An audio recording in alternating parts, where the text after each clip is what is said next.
నేను వెనకబడ్డాను, మీరు ముందున్నారండి. ఏ సంఘంలోకి వెళ్ళినా కానీ ప్రతి ఒక్కరు కూడా ఆలస్యంగా వస్తూ ఉంటారు. ఈ ఉచ్చులవారిపేట సంఘం మాత్రం 10 గంటలకే ఇంత నిండుగా ఉందంటే పరలోకంలో మీ అందరూ కూడా ఖచ్చితంగా ముందుంటారని నేను తలస్తున్నాను. దేవుడు మనందరినీ కూడా దీవించును గాక. చిన్న 2-3 కరెక్షన్లు అండి. మొదటిది, పెద్దలు బల్లారాధన అన్నారండి. నేను టీచర్గా పనిచేశాను, పాస్టర్ ట్రైనింగ్ ఇచ్చాను కాబట్టి ఎప్పుడు తప్పుడు నేను కరెక్ట్ చేస్తూ ఉంటాను. ఏమనుకోతున్నాయినా అన్నా, ఓకే, బల్లారాధన కాదండి. బల్లారాధన అనే మాట ఎవరు వాడతారు? వేరే వాళ్ళు వాడుతూ ఉంటారు, మనం వాడకూడదు. ప్రభురాత్రి సంస్కారం, వినయ సంస్కారం అని మాట్లాడాలి. ఎందుకంటే బల్లారాధన అంటే దానికి వేరే ఆలోచన చేస్తుంది. ఓకే అన్నా, పెద్ద మనసుతో క్షమించు, నేనేమన్నా. ఓకే, మనంతో తెలుసుకోవాలి. రెండవది, ఇక్కడ పిల్లలు చూసినప్పుడు నా చిన్నతనంలోకి వెళ్ళిపోయాను. నా చిన్నతనంలో ప్రతి శనివారం కూడా నాకు పెళ్లి జరిగేదండి. అప్పుడు ప్రతి శనివారం కూడా నాకు పెళ్లి జరిగేది. కారణం ఏంటి?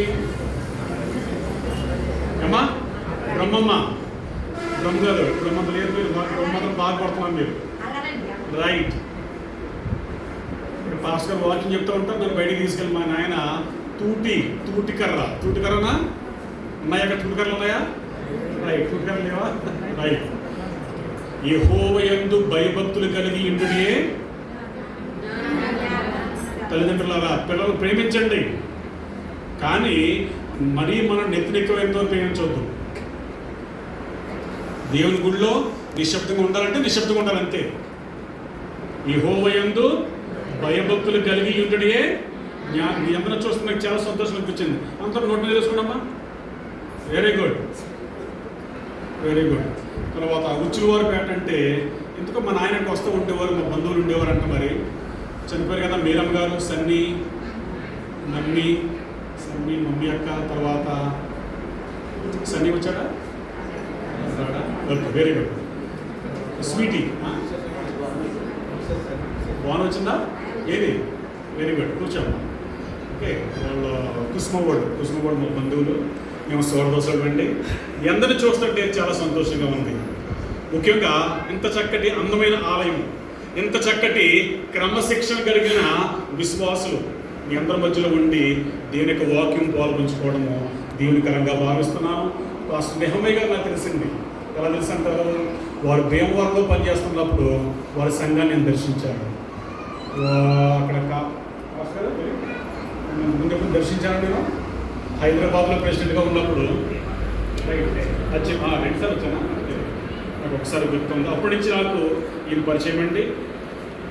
ఏది ఎప్పటికీ ఇటువంటి మంచి ఆలయంలో, సుందరమైన ఆలయంలో దేవునికి వాక్యం చెప్పడము నేను దేవునికరంగా భావించచ్చు. కొన్ని నిమిషాల పాటు దేవుని యొక్క వాక్యంపై మనం ధ్యానించుకుంటామండి. వేదవాక్యము నిమిత్తము 1 కొరింథీయులకు రాసిన పత్రిక 11వ అధ్యాయము 26వ వచనంలో మనం నేర్చుకుని ఉన్నామండి. ఈ రొట్టెను తిని ఈ పాత్రలోని ద్రాక్ష రసమును త్రాగునప్పుడల్లా ప్రభువు వచ్చే వరకు ఆయన మరణమును ప్రకటించుచున్నారు. ఎవరు ప్రకటించుతున్నారు? సమాధానం కావాలి. ఎవరు ప్రకటించున్నారు? ఎవరు ఉన్నారండి ఇక్కడ? ఎవరు లేరా? ఇది అంతమయాత్రకు వచ్చినట్లు ఉన్నాం మనం.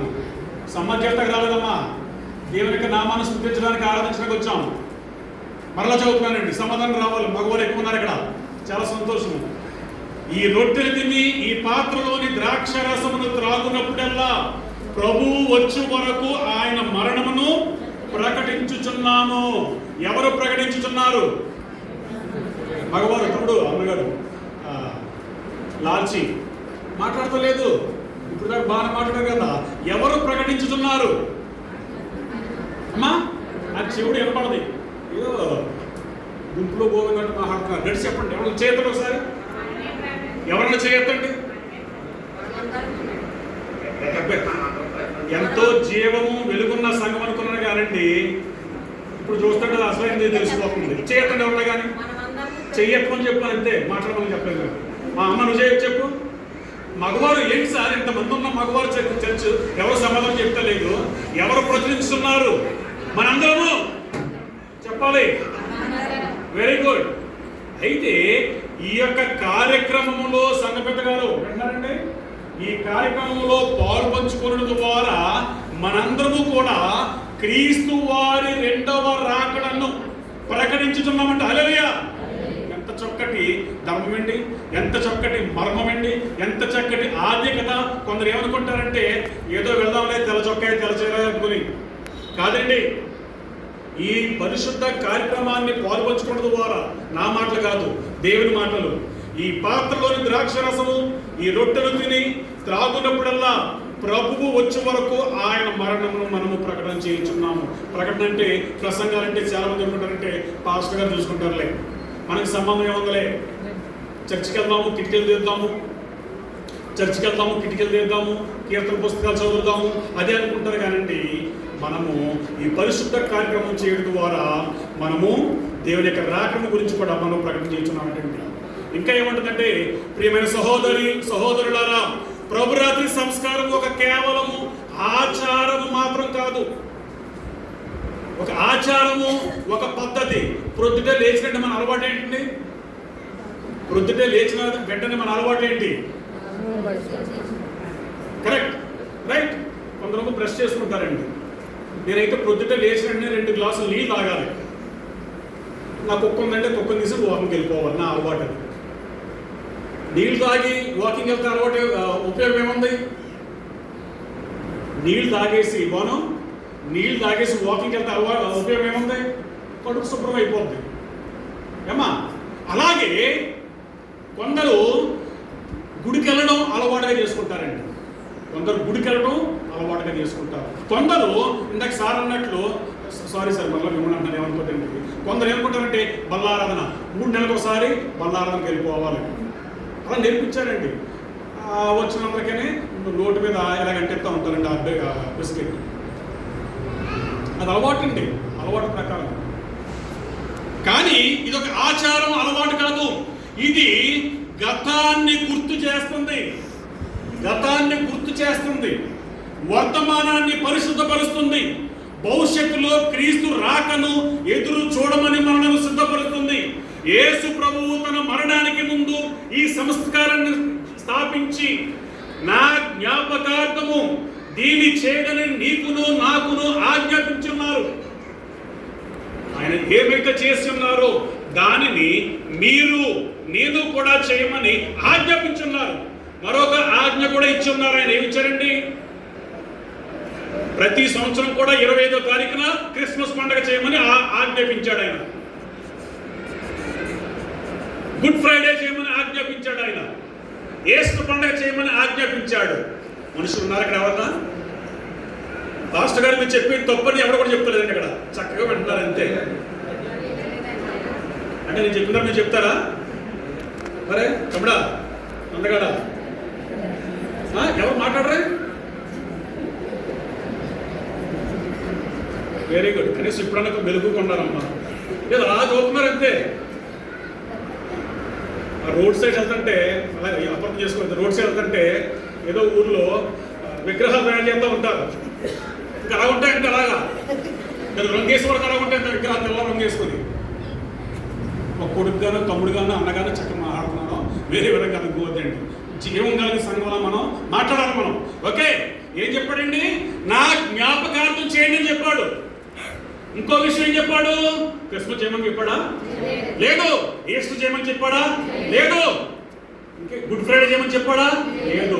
6 దినములు కష్టపడి నీ పని ఎంతయో చేయవలెను, 7వ దినము నీ దేవుడైన యెహోవాకు విశ్రాంతి దినము. దాన్ని మీరు తూచా తప్పగా పాటిస్తున్నారు. మీ అందరికీ కూడా వందనాలండి. I'm really proud of you. I salute you in the precious name of our Lord and Savior Jesus Christ. మీ అందరినీ కూడా నేను అభినందిస్తున్నానండి. పాస్టర్ గారు, I'm really proud of your church. మీ సంఘాన్ని చూసి నేను గర్విస్తున్నాను. చాలా సంతోషంగా ఉందండి. ఇంకేమన్నాడంటే, అడ్వెంటిస్ట్ విశ్వాసంలో ప్రభురాత్రి సంస్కారము 3 ముఖ్యమైన విషయాలను మనకి గుర్తు చేస్తున్నట్టండి. అమ్మ వినండి. అడ్వెంటిస్ట్ సంఘ చరిత్రలో ఈ యొక్క ప్రభురాత్రి సంస్కారము, వినయ సంస్కారం మనకి 3 విషయాలను గుర్తు చేస్తుంది. అవేంటంటే క్రీస్తు సిలువను జ్ఞాపకము చేసుకుంట, రెండవది సహోదర ప్రేమ, ఐక్యముగా ఉండుట. ఎంత చాలా ఐక్యంగా ఉన్నారండి, కానీ అది కూడా డేంజరే. ఐక్యంగా ఉండడం కూడా డేంజర్, చాలా ప్రమాదం అండి. మన పెద్దనగా అస్సలు ఇష్టం ఉండదు ఐక్యంగా ఉండడం.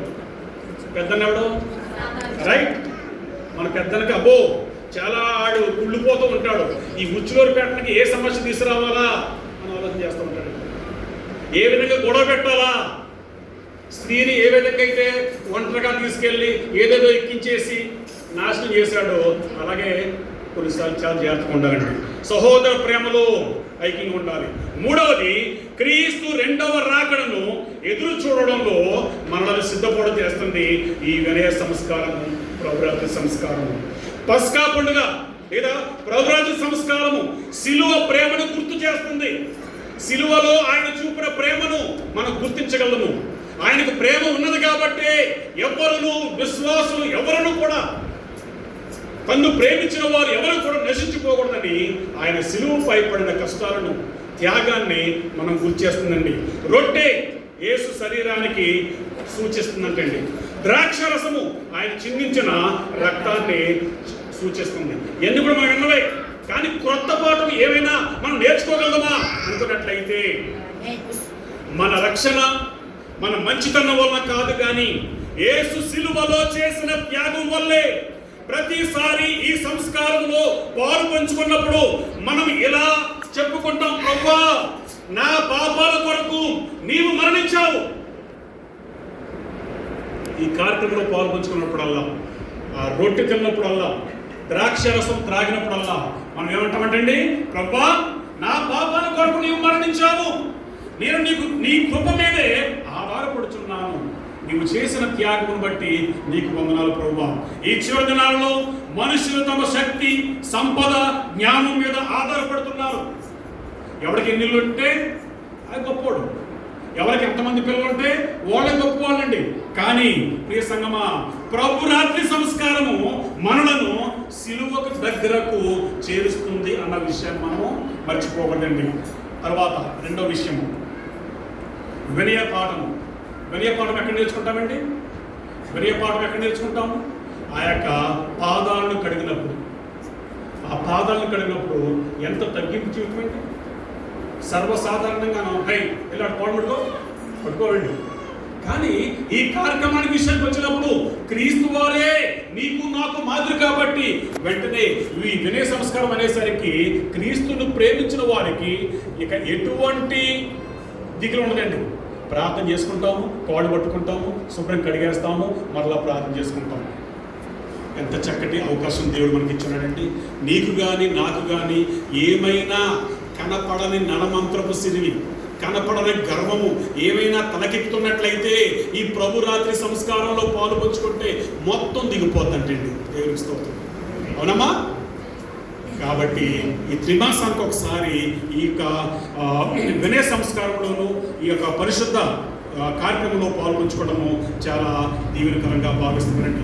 యోహాను సువార్త 13వ అధ్యాయంలో యేసు తన శిష్యుల పాదాలు కడిగి ఉన్నారు. సృష్టికర్త అయిన యేసు సేవకుడిగా మారి క్రీస్తు వారే తన శిష్యుల యొక్క పాదాలు కడిగినట్లు మనం చూస్తున్నామండి.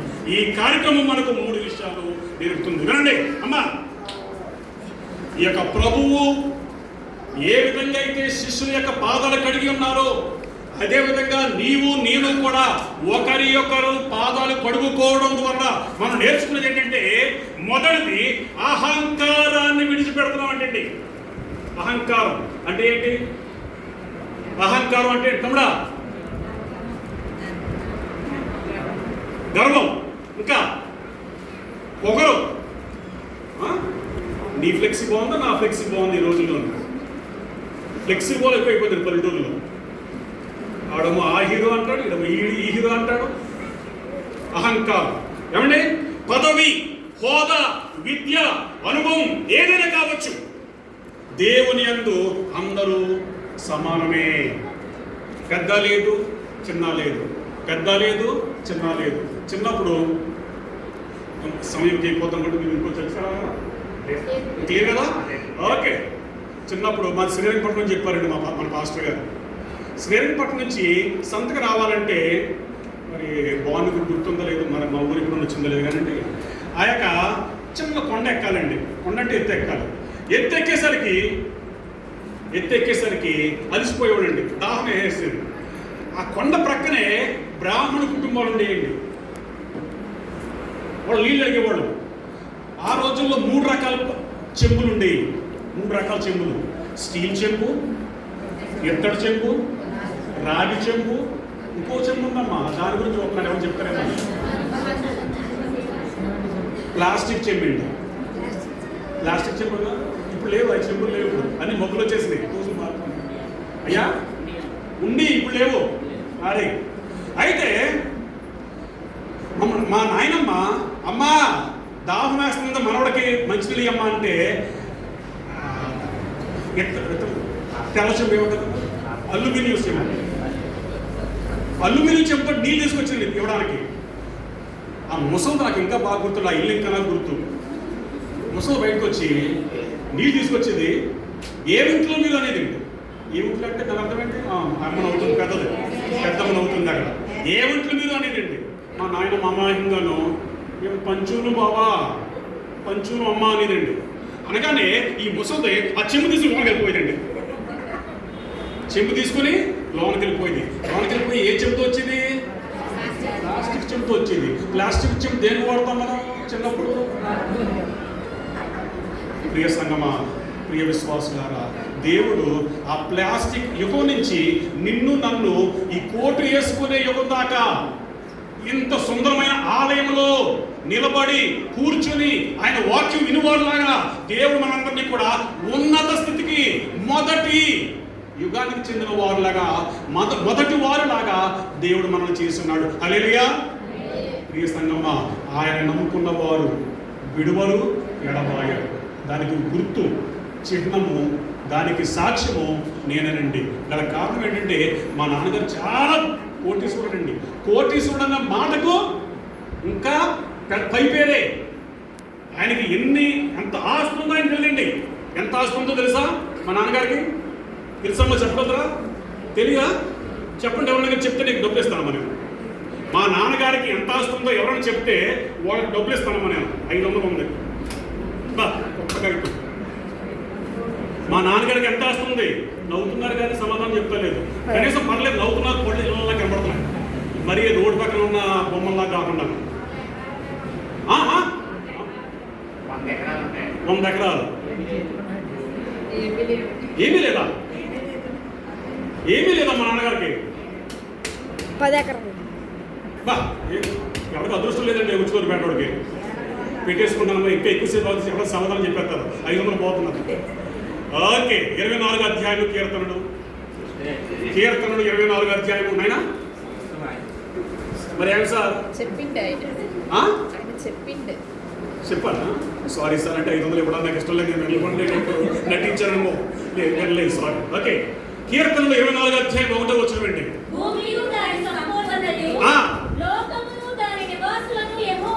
దేవునికి స్తోత్రం అండి. చూసారమ్మా, మనం పేదవారం కాదు. మనం వేసుకున్న బట్టలను చూసి నేను ఇలా వెళ్తాను అనుకోండి, ఎమ్మెల్యే గారు, రాజుల ఎమ్మెల్యే గారు నా టీచర్ గారు, నా టీచరు, తర్వాత నా కలెక్టర్ గారు, ఇంకన్నీ కూడా దేవవరప్రసాద్ గారు రాజుల, మీ ఎమ్మెల్యే కూడా ఆయన కదా. ఓకే, చెప్తున్నానండి. ఓకే, నన్ను చూడగానే అని లేచి నిలబడి సాక్షులుగా షేకండ్ ఇస్తారండి. అంతేకాదు రూరల్ ఎమ్మెల్యే గారు మన రాజమండ్రి, ముసలైన తెలుగుదేశం పార్టీ. ఓకే, చెప్తున్నానండి. గోరంట్ల బుచ్చి చౌదరి గారు, కరెక్ట్. చూసారండి, పూర్వం మనం ఎలా ఉన్నాము, ఇప్పుడు ఆయనలోకి వచ్చిన తర్వాత ఏ విధంగా ఉన్నాము. దేవుడు నీ స్థితిని, నా స్థితిని ఏ విధంగా మార్చగలడు? ఇంకేమన్నాడండి? అహంకారాన్ని విడిచిపెట్టాలి. నీవు ఎప్పుడైతే నీలో ఉన్న అహంకారాన్ని విడిచిపెడతావో, యేసుక్రీస్తు వారు వంగి మోకరించి శిష్యుల యొక్క పాదాలు కడిగి ఉన్నాడు కాబట్టి ఆయన దేవుడు పైకి లేవనెత్తాడండి. హల్లెలూయా. నీవు కూడా తగ్గించుకున్నట్లయితే నీవు కూడా లేపబడతావు. 3 పూట్ల అన్నం లేకుండా నేను ఎన్నో రోజులు గడిపానండి. ఎన్నోసార్లు ఆహారం లేకుండా ఉన్నాను. ఆఖరికి ఊహ వచ్చిన తర్వాత కూడా గంజి ఆరుస్తారు కదా, గంజి ఆరుస్తారు కదా, అది పొడవేస్తుంటే నాయన నాకు గంజి అంటే చాలా ఇష్టం, నాకు కావాలి. ఈ రోజుల్లో కూడానండి తగ్గింపు జీవితంతో నీవు నేను ఉన్నట్లయితే మనుషులు లేపకపోయినా మనుషులు నిన్ను గుర్తించకపోయినా దేవుడు గుర్తిస్తాడు. దేవుడు నిన్ను ఉన్నత స్థితిలో పెడతాడు. పాస్టర్ గారు మనము ఆ విధంగా ఉన్నట్లయితే ఎవడో వచ్చి మా పాస్టర్ గారికి ఆ సహాయం చేయండి, మా పాస్టర్ గారికి ఇది ఇవ్వండి అది ఇవ్వండి అని ఫోన్ చేయాల్సిన అవసరం లేదండి. నీ పనులు నా పనులే రికమెండ్ చేస్తాయండి, పలానా వ్యక్తి మంచివాడని. రెండోది క్షమించాలి. క్షమించే గుణము నీకు నాకు ఉండాలండి. యేసుక్రీస్తు వారే లోకాన్ని జయించాడండి. లోకానంటే లోకంలో ఎంతమంది ఉన్నారో, నేను క్రైస్తవుడని చెప్పుకొని క్రీస్తుని మనం అప్పగిస్తున్నామండి. మన యొక్క పనుల ద్వారా, మన చూపు ద్వారా, మన నడక ద్వారా, మన క్రియల ద్వారా. అయినప్పటికీ క్రీస్తు వారు నిన్ను నన్ను క్షమిస్తున్నారండి. ఇంకేం పెట్టాలంటండి, ఆ యొక్క క్షమించడంలో మనసులో ద్వేషం, కోపం, బాధ ఉంటే వాటిని మనము విడిచిపెట్టాలి. రెండోది. మూడవది సేవ చేయాలి. నిజమైన క్రైస్తవ నాయకత్వం అధికారంలో కాదు. క్రైస్తవం అంటే అధికారంలో కాదండి, కానీ సేవలో ఉంది. పరిచర్య చేయాలి. సేవకుడు అంటే అధికారి అంటే వాళ్ళు సేవ చేసే, పరిచర్య చేసే సేవకుడిగా ఉండాలి. కానీ కాలు మీద కాలు వేసుకొని కూర్చొని నువ్వు ఇచ్చేయి కాదండి. ఏమైనా జరుగుతుంటే ముందు మనం అక్కడ ఉండి వాళ్ళకి కావాల్సిన సహాయం చేయాలి. చేసినప్పుడు దేవుడు నిన్ను నన్ను గుర్తిస్తాడని దేవునికి వాక్యం సెలవిస్తుందండి. ప్రభురాత్రి సంస్కారము ఐక్యతకు ఒక గుర్తుగా ఉందంటండి. దేనికండి? ఐక్యతకు. నిజంగా ఈ సంఘాన్ని చూస్తుంటే నాకు చాలా సంతోషంగా ఉందండి. ఆ రాజనగరం కుర్చీలో కూర్చుంటాను, ఏ ఫోన్ వస్తుందో వాళ్ళు ఈరోజు మీ అందరూ నా కుటుంబీకులుగా నేను మాట్లాడుతున్నానండి. పొద్దుటే మా పాస్టర్ ఫోన్ చేసింది, ఎక్కడికి వెళ్ళిపోయావు? అమ్మ ప్రక్కనే ఉన్నాం, నేను ప్రెసిడెంట్ గారు సెక్రటరీ గారు కలిసి, నేను సెక్రటరీ గారు ప్రెసిడెంట్ కలిసి ఒక ఆలయం గురించి చర్చించుకుంటున్నామండి. రాత్రి అమ్మలక్కలు జుట్టు పట్టుకున్నారంటండి. మీరు పట్టుకుంటే మళ్ళీ వచ్చి మా దగ్గర పడాలి. ఈ అమ్మమ్మ తెలుగుదేశం, ఈ అమ్మమ్మ వైఎస్ఆర్. వాళ్ళకి ఈడకి ఏదో ఓట్లు కూడా ఉంది, తీసుకొచ్చి ఇక్కడ పెడుతున్నారు. ఇక్కడ పెట్టింది కాకుండా మళ్ళీ ఈ ఏనమ్మ తీసుకొచ్చి అక్కడ పెడతాడండి. చూసారండి, దేవుని దయ వల్ల నిజంగా నాకే ఎంతో సంతోషంగా ఉంది. 10 గంటల కల్లా వచ్చి మీరు గుళ్ళు కూర్చున్నారు. మీ ఐక్యతను బట్టి దేవునికి వందనాలు.